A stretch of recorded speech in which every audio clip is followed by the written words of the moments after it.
облысы Бұқарабайыр, Ақылбекұлы Келдебек, Жалалабад облысы Арашан, Елеман Миңбаев, Баткен облысы Сахап, Айыпұлы Тілек, Ысықкөл облысы полковник. Команданың жетекшісі Қағаздиев Асқат, Саяпкері Алтыбаев Қалыбек. Алеме 94-төр командасы Борбиев Нұрғазы, команданың капитаны Чүй облысы Шумахер Арғымағыменен. Эмилбекұлы Турат Талаз облысы Малыш, Талайбекұлы Қуан Чүй облысы Тикток, Нұрқадыров Темирлан Ысықкөл облысы Жалын, Тоқонов Тілек Нарын облысы Жұмыртұяқ, Көчбаев Эмилбек Баткен облысы Байрақ, Алишеров Асқат Ош облысы Хан, Мукешұлы Ералы Жалалабад облысы Шторм, Раисұлы Айбек Чүй облысы БТР, Мелисбекұлы Нұржан Талас облысы Разбор, Рысбегі Майрамбек Талас облысы Қарқыра, Сағымбекұлы Дастан Талас облысы Алтын Көз.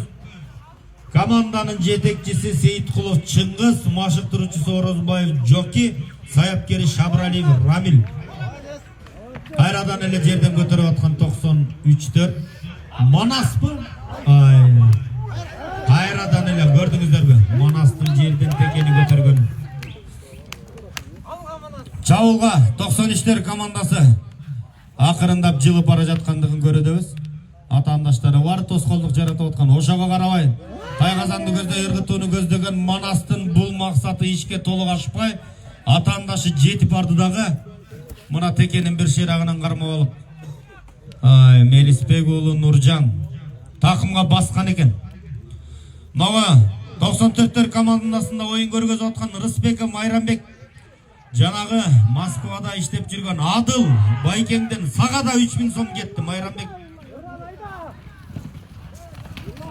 кезек 94-төрді.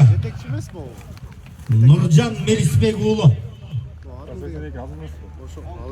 Мелисбекұлы Нұржан Чауылға шығып баратады. 10-шы қатары саны менен. Келді Тайғазан түні ырғытылған ұлақ.